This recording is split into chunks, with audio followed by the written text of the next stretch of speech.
السلام علیکم ورحمۃ اللہ۔ پچھلے ایک ہفتے سے ایک عجیب سا سینیریو دیکھنے میں آ رہا ہے کہ ہمارے بھائیوں میں آپس میں تصادم ہے، آپس میں لڑ رہے ہیں، اختلاف رائے ہمارے کچھ مدنی بھائیوں میں اور کچھ ہمارے پولیٹیکل ایکٹیوسٹ سیاسی بھائیوں میں تھوڑا سا بڑھ چکا ہے، اور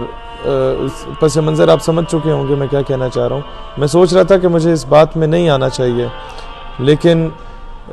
جب میں دیکھتا ہوں کہ ہم لوگ آپس میں کمزور ہو رہے ہیں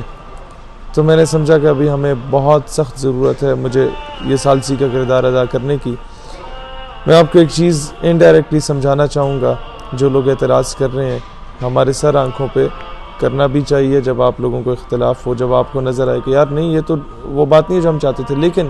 ایک چیز بڑا نیوٹرل ہو کے میں بتانا چاہتا ہوں آپ لوگوں کو۔ سر سید احمد خان، ان کے عقائد پہ بات نہیں کروں گا میں، لیکن سر سید احمد خان کے بارے میں کہا جاتا ہے کہ if there could have been no sir Syed there could have been no Pakistan. وہ سر سید احمد خان، انہیں انگریزوں کا چاپلوس کہا جاتا تھا، انہیں یہ کہا جاتا تھا یہ تو شاہ کا وفادار ہے، شاہ کا سپاہی ہے، انگریزوں کا بادشاہ کے در کا جو ہے نا وہ فقیر بن کے پھر رہا ہے، ان سے پیسے لے رہا ہے، مراعات لے رہا ہے، تعلیمی ادارے بنا رہا ہے اور مسلمان کے بچوں کو جو ہے وہ انگریزی سکھا رہا ہے۔ جی ضرور، سر سید احمد خان نے کہا تھا کہ مسلمان بچے جو ہیں وہ انگریزی سیکھیں تاکہ وہ انگریزوں سے محو گفتگو ہو سکیں، ہم کلام ہو سکیں۔ سر سید نے انگریزوں سے فنڈنگ لی اور مسلمان 1857 کی جنگ آزادی کے بعد جب بالکل انگریزوں نے پیس رہا تھا نا آٹے کی چکی میں، تو سر سید نے ان سے جا کے مذاکرات کیے، مطالبات پیش کیے کہ یار ان بچوں کو پتہ ہی کچھ نہیں ہے، تو میں نے کچھ انویسٹمنٹ تو کرو نا، یہ ٹھیک ہو جائیں گے۔ اس طریقے سے اب سنیں، ادارے بنائے، علی گڑھ یونیورسٹی بنائی، MAO Mohammedan Anglo Oriental schools and colleges بنائے پورے برِ صغیر میں، اور جب یہ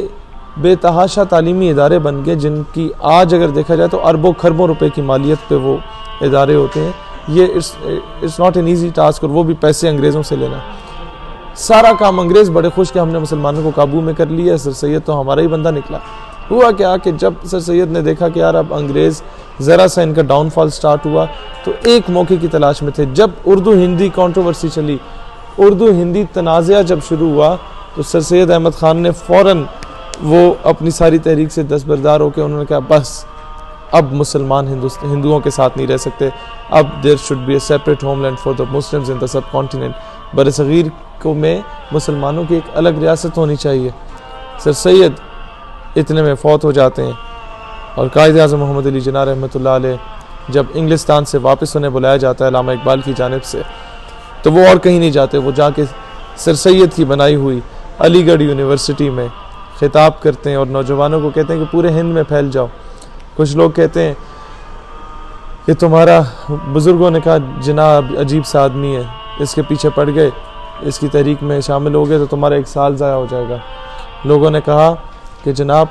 ہم جانتے ہیں ہمارا 1 سال ضائع ہو جائے گا، لیکن آج اگر ہم نہ نکلے، ان علی گڑھ یونیورسٹی کے بچوں نے کہا ہم جانتے ہیں کہ ہمارا 1 سال ضائع ہو جائے گا، لیکن آج اگر ہم نہ نکلے تو امت کی آنے والی صدیاں ضائع ہو جائیں گی۔ تو یہ وہ ایک کھیپ تھی جو سر سید احمد خان نے ایک تعلیمی ادارے، ایک درسگاہ، ایک مدرسے، ایک کالج، ایک یونیورسٹی کی صورت میں بنائی۔ وہ قائد اعظم کی سپیچ سے متاثر ہو کے نہیں آئے، وہ لوگ ایک سپیچ سے کوئی متاثر نہیں ہوتا فوراً۔ وہ سر سید کی ایک طویل تربیت تھی جس سے وہ سارے لوگ مسٹر جناح رحمۃ اللہ علیہ کے ساتھ میں ہو گئے۔ اچانک انہیں صرف بس ایک ایسے قطرے کی تلاش تھی کہ بارش کا پہلا قطرہ جس کے تپتے صحرا میں جس کے پیچھے سارے ابھر آئے۔ اب آپ سمجھنے کی کوشش کریں کہ وہ کھیپ تیار سر سید نے کی تھی، اور اس کے ثمرات، اس کا پھل قائد اعظم نے اتارا، اور مسلمانوں کو ایک آزاد ریاست میں، ایک آزاد فضا میں جینے کی آج یہ موقع یہ میسر ہوا۔ اب آپ سمجھدار کے لیے اشارہ کافی ہے کہ وہ کھیپ جو ان مدنی بھائیوں نے تیار کی تھی، جب وہ ان دستاروں میں نہیں ہوتے، جب وہ نیوٹرل ہو کے کام کرتے ہیں، جب وہ ایکٹیو ہو کے کام کرتے ہیں، تو وہ کس کو سپورٹ کرتے ہیں؟ میرا خیال ہے اعتراض کرنے سے پہلے ہمیں یہ چیزیں بھی دیکھنی ہوں گی، لہٰذا آپس میں پیار محبت سے رہو، ہمیں معذرت کے ساتھ وراثت میں ایک چیز ملی ہے ہم لوگوں کو، وہ ایک دوسرے کی ٹانگیں کھینچنا ملی ہے، اور یہ ابھی سے نہیں ہے، شاہ احمد نورانی صاحب کے دور سے تھا۔ 6-7 حصوں میں ہم نے انہیں تقسیم کر دیا، پھر صاحبزادہ فضل کریم گروپ کو ہم نے تقسیم کر دیا، پھر سلیم قادری گروپ کو ہم نے تقسیم کر دیا، اب کچھ پیچھے رہ گیا تو اس کو بھی تقسیم نہ کیجیے۔ پیار محبت سے رہیں، امن و اخوت سے رہیں، تاکہ ہم مل کے اس قادیانی لابی کا، اسلام دشمن عناصر کا مقابلہ کر سکیں۔ اور کفر یہی چاہتا ہے کہ ہم ابھی آپس میں لڑیں اور کمزور ہو جائیں، ایک دوسرے کے دست و گریبان ہو جائیں۔